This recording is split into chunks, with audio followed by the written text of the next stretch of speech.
Selamat pagi teman-teman semua. Hari ini kita akan melanjutkan project To Do Apps kita dengan mengkoneksikan aplikasi kita dengan menggunakan database jenis yang lain. Kemarin kita sudah bikin aplikasi kita connect ke database SQLite ya. Nah, hari ini kita akan bikin dia connect-nya ke MongoDB. Nah, untuk bisa connect ke MongoDB, kita perlu membuat implementasi yang berbeda nih. Jadi, yang sebelumnya kita sudah bikin implementasi dengan menggunakan library Gorm yang connect ke SQLite ya. Nah, kita perlu membuat sebuah gateway yang baru gitu ya. Nah, nanti teman-teman bisa lihat bagaimana caranya kita bisa men-switching database dengan menggunakan Gogen itu tanpa banyak perubahan gitu ya. Jadi perubahannya kita tidak mengganggu logic yang sudah ada gitu ya. Kita tidak mengganggu controller, kita tidak mengganggu konfigurasi yang lain gitu. Nah, jadi tahap pertama yang perlu kita lakukan adalah kita buat gateway-nya dulu. Jadi kita bisa panggil Gogen gateway. Nama gateway-nya adalah with MongoDB gitu ya. Dan kita tekan enter, lalu dia akan buatkan gateway yang berbeda di sini yaitu with MongoDB. Dan kalau kita lihat di gateway-nya di sini masih kosong semua. Nah, namun sebelum kita lanjutkan ini, kita harus pastikan dulu MongoDB-nya berjalan. Kita nyalakan dulu gitu ya. Nah, di sini saya akan menggunakan bantuan Docker untuk menjalankan MongoDB. Dan MongoDB, jenis MongoDB yang saya pakai adalah MongoDB yang menggunakan replika set. Kenapa saya pakai replika set? Karena nanti saya ingin membahas tentang transaction gitu ya. Karena kalau di transaction pada MongoDB itu dia harus pakai replika set. Jadi supaya tutorialnya nggak nanggung gitu ya. Namun teman-teman perlu ingat bahwa replika set pada MongoDB di sini saya pakainya apa ini namanya Dockernya yang ini ya, Docker hub-nya yang ini, dan kontainernya tuh yang ini gitu. Dan ini tuh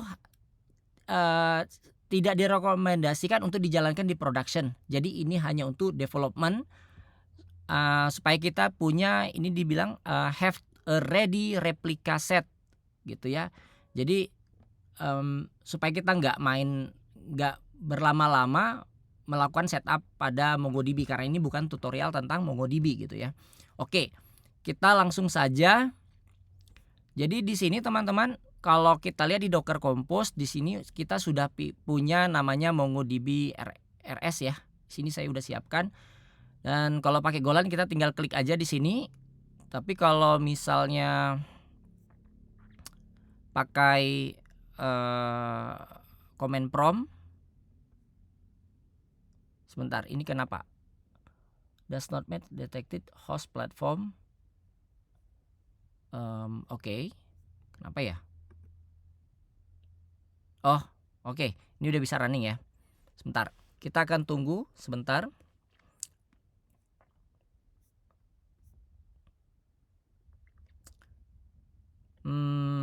Kita harus pastikan dulu dia running ya, teman-teman. Nah, ini sepertinya udah running sih.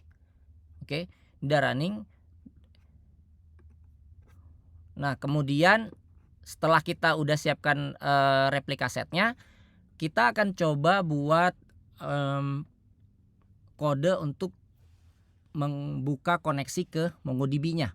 Jadi kita bisa pakai dokumentasi di MongoDB-nya ya, di bagian khususnya di bagian Golang ya.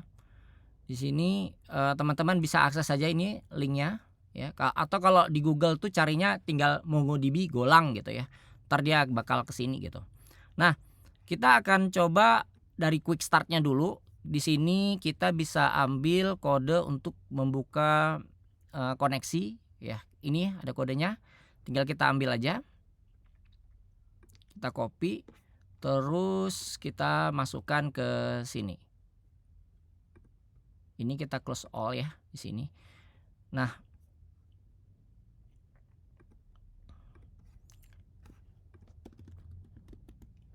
Nah, kemudian di sini kita perlu mendownload dependensinya juga ya. Jadi untuk download dependensi kita seperti kemarin aja, kita akan copy paste ini, copy paste ke sini. Kemudian kita akan panggil yang namanya gomod.id. Oke, gomod.id-nya sudah selesai. Kita tunggu sebentar dia scanning. Oke, udah. Kemudian di sini dia minta untuk dimasukkan URI-nya. Kita akan masukkan URI-nya, bisa teman-teman dapetin dari di sini sih. Nah, ini bisa di copy paste aja. Kemudian dimasukkan ke sini. Namun nanti kalau misalnya di production ini kita taruhnya di config ya teman-teman ya. Nah, ini kita taruh aja di sini, kita hardcode aja dulu. Lalu bagian panik ini kita ini udah bener ya, panik ya. Kemudian di sini ada klien, kliennya tipenya adalah Mongo client. Nah, Mongo client ini kita copy, kemudian kita masukin ke sini dan kita pasang di sini.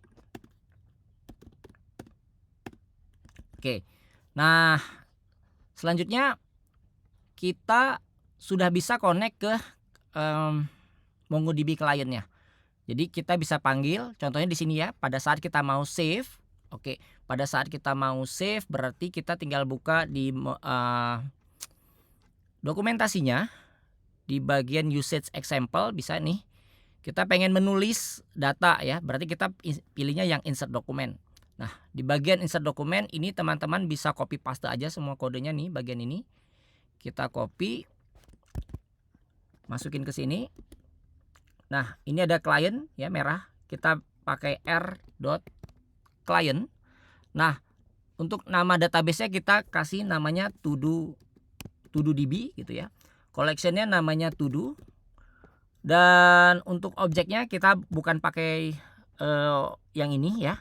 Kita bisa langsung passing objeknya ke sini. Seperti ini.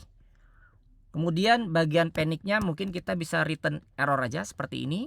Kemudian di sini ada result. Result ini kita bisa outputkan hasilnya di sini ya. Jadi output hasil dari inserted with ID. Kita bisa pasang seperti ini ya teman-teman. Inserted ID. Jadi dia ID yang di inserted itu berapa nilainya kayak gitu ya. Oke, kalau sudah, ini harusnya udah selesai ya untuk save to do. Nah, sekarang kita akan lanjut pada find one to do. Find one to do berarti ada di bagian find. Kita coba lihat find a document. Oke. Nah, di sini kita tinggal copy paste aja lagi.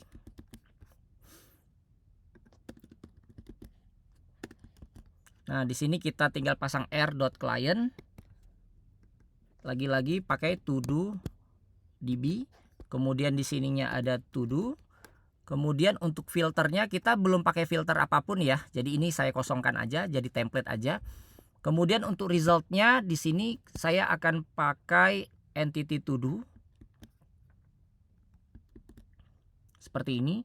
Kemudian kita akan find one to do, decode dan seterusnya dan seterusnya. Nah, di sini kita akan return nil, karena misalnya kalau dokumen yang nggak ketemu itu kita anggap sebagai hal yang normal gitu ya. Tapi kalau di sini kita akan return nil error. Nah, yang ini kita akan return result seperti ini. Oke, dan ini harusnya udah selesai gitu ya.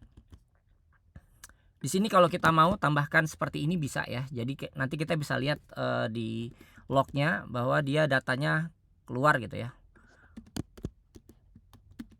Ini juga kita tambahkan aja biar lengkap. Nah, ini udah dan ini udah juga. Nah, sekarang yang find all to do. Bagaimana cara kerjanya find all to do? Kita coba lihat di bagian find multiple document.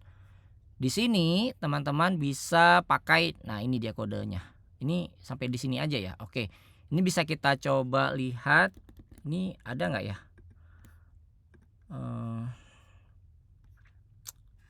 Oke, cuman begini aja ya. Oke, sip. Dia nggak ngasih tahu caranya. Oke, nggak apa-apa. Nanti kita coding sendiri aja. Nah, ini kita pasang lagi r.client. Di sininya to do db. Kemudian nama collectionnya adalah to do. Kemudian bagian filter kita buang dulu, ya. Kemudian di sini bagian panic kita return nil. Kemudian nil null error. Kemudian di bagian kursor, nah ini ada beberapa pilihan ya. Kita bisa pilih pakai all, bisa pakai yang next gitu ya. Di sini saya mau pakai yang all aja. Nah di sini saya tinggal masukkan konteks.todo, nah resultnya itu adalah ini. Ini akan saya copy paste ke sini. Sebut saja namanya results. Kemudian kita akan make seperti ini. Nah, ini kita akan masukkan resultnya di sini, ya. Kemudian di sini kita bisa handle error. Oke, dan kita akan return hasilnya di sini. Nah, kemudian selanjutnya bagaimana dengan count-nya? Nah, untuk pakai count kita bisa pakai fungsi yang namanya count dokumen, ya. Di count dokumen kita bisa pasang konteks.todo. Kemudian di sini ada filternya ya. Filternya kita tinggal lewatkan aja yang filter yang ini, meskipun masih kosong nggak apa-apa. Kemudian di sini ada namanya count option, ya. Count option. Atau mungkin nanti dulu deh, count optionnya ntar dulu. Ini kita akan handle error dulu. Nah, ini dokumen ini adalah sebenarnya value-nya integer 64 ya. Jadi ini bisa kita ganti dengan count seperti ini dan kita akan return di sini. Nah, kemudian di bagian count dokumen ya, ini kan belum kepakai ya, paste sama size-nya kita pengen pakai. Nah, di sini kita bisa pakai option count option ya. Jadi kita bisa pakai seperti ini teman-teman. Option dot count option. Di sini kita sebut saja count opts. Lalu di sini kita bisa masukkan limitnya berapa. Limit itu adalah sebesar size gitu ya. Nah, size-nya kita bisa lewatkan jadi integer 64. Kita sebentar. Oh, oke.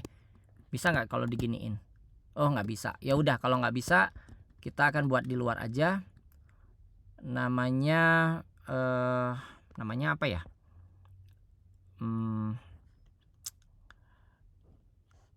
Di sini kita buat limit gitu ya. Limitnya adalah integer 64 size seperti ini. Kemudian di sini kita kasih dan limit gitu. Kemudian selanjutnya kita bisa pilih skip.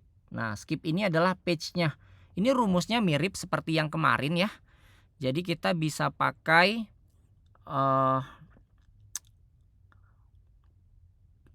kita buat di sini aja skip gitu ya. Nah, skipnya adalah bisa kita buat di sini. Skip adalah integer 64 dari size dikali dengan page min 1. Oke. Rumusnya udah bener ya. Nah, ini udah selesai, kita tinggal lewatkan aja si count option di sini. Count option. Dan kita harus kasih done karena dia pointer. Mintanya pointer. Nah, ini untuk count option. Nah, bagaimana dengan find? Find juga perlu, namanya adalah find option. Jadi hampir mirip ya. Tinggal kita ganti aja ini dengan find option. Kemudian kita tinggal passing aja di sini, find option. Nah, ini harusnya udah selesai sih teman-teman. Kita akan coba ya aplikasinya. Tapi tunggu dulu, ini masih ada merah-merah. Di mana kamera merahnya? Yang mana? Oh ya, ini belum kita kasih dan. Sip. Semuanya sudah Jalan ya, udah jadi. Nah, sekarang caranya adalah kita perlu men-switching yang tadinya with Gorem di sini ya. Jadi setelah kita buat implementasi di gateway, sekarang kita tinggal switching implementasinya. Ini bagian yang paling menarik menurut saya ya. Jadi tanpa kita merubah apapun, kita tinggal rubah bagian di sininya aja dengan with MongoDB gitu. Nah, dan kita sekarang sudah men-switch ke MongoDB. Nah, kita akan coba tes jalankan ya.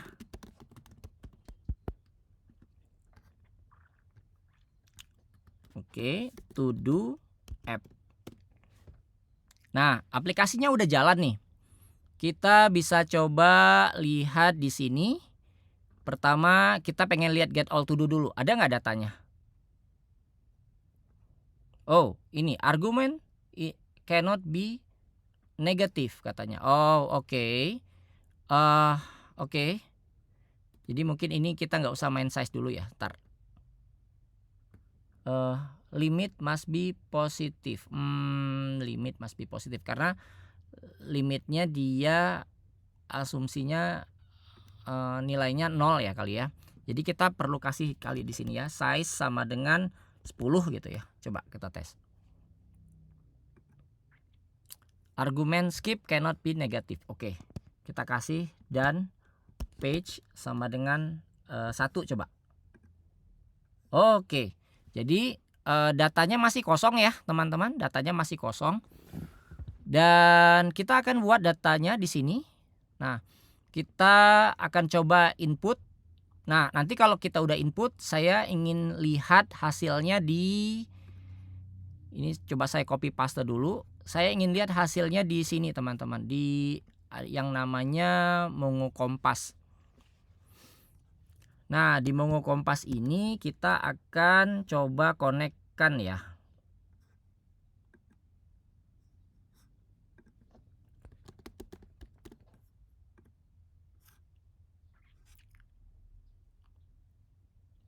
Oh, ini dia udah bisa connect tapi database-nya belum ada sama sekali karena kita belum pernah menjalankannya ya. Oke, nggak apa-apa. Nah, ini aplikasinya masih jalan ya, teman-teman ya. Ini aplikasinya masih jalan. Nah, kita coba jalanin dulu ya. Oke, datanya udah masuk. Namanya UQ5Q3 ya, sapu lantai, ceknya false. Kita coba lihat di sini apakah dia ada. Tinggal kita refresh aja. Nah, datanya masuk ya, to do DB.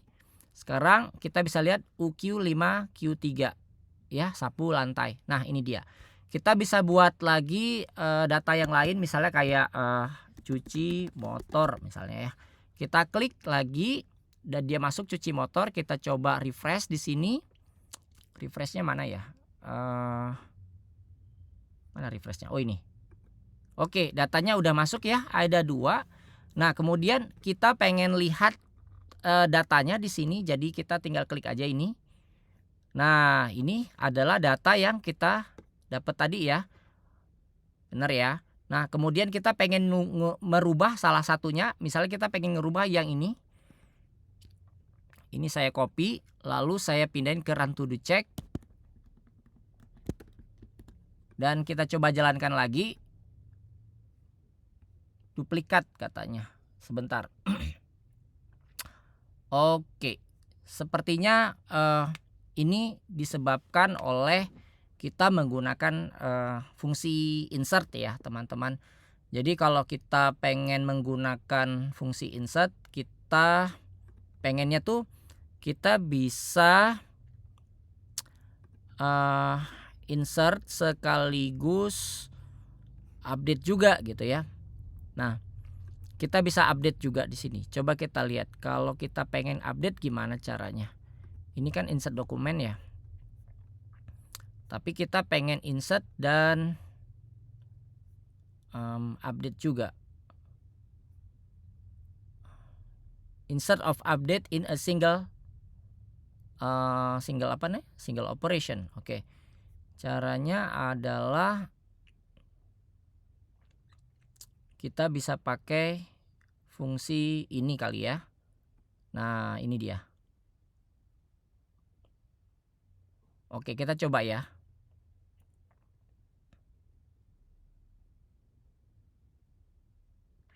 Kita coba pakai yang ini. Kita pindahkan dulu datanya tadi mana? Ini di MongoDB. Berarti di dalam fungsi save ya. Fungsi save ini kita nggak pakai cara insert one, tapi kita pakai cara update one. Kemudian ini kita coba handle errornya. Ini apa one? Ini apa sih? Update result ya. Nah ini kita ignore dulu value-nya.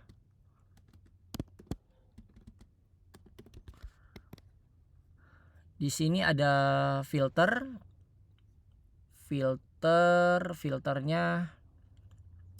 kita bisa pakai filter yang kosong dulu aja karena kita nggak mau ada apapun.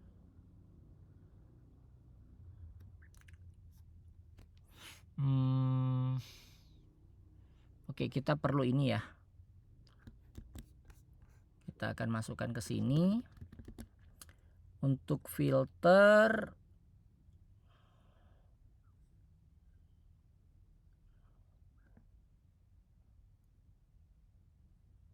nah ininya bentar, ininya kita buang dulu. Untuk filter kita bisa pakai ID seperti ini ya. Kemudian ini value-nya bisa kita masukkan datanya yang beneran gitu ya. Kita bisa masukin objek di sini kayak gini. Kemudian di sini kita masukin obj.id kayak gitu ya. Jadi yang mana ID-nya ini kita update objeknya, kita insert seperti itu. Nah kita nggak akan pakai yang ini lagi. Nah ini kita ganti dengan result. Tetapi di sininya akan error. Kita pakai yang mana nih ya? Kita pakai yang match count kali ya, atau modify count ya, modify count. Oke, kita coba running lagi aplikasinya teman-teman. Kemudian kita akan coba jalankan lagi run to do create. Bukan run to do create, run to do check. Dan kita sudah berhasil merubah datanya ya. Kita coba lihat datanya di sini yang harusnya tadi yang ini ya berubah ya. Kalau saya nggak salah yang ini. Coba lihat. Nah, dia udah bisa berubah ya. Oke, mungkin sampai di sini saja tutorialnya. Jadi teman-teman yang perlu dilakukan secara apa ya? Bukan secara, tapi maksud saya summarize-nya ya. Summarize. Kita bikin gateway baru ya. Kemudian di sini kita tinggal switching aja. Udah kayak gitu aja.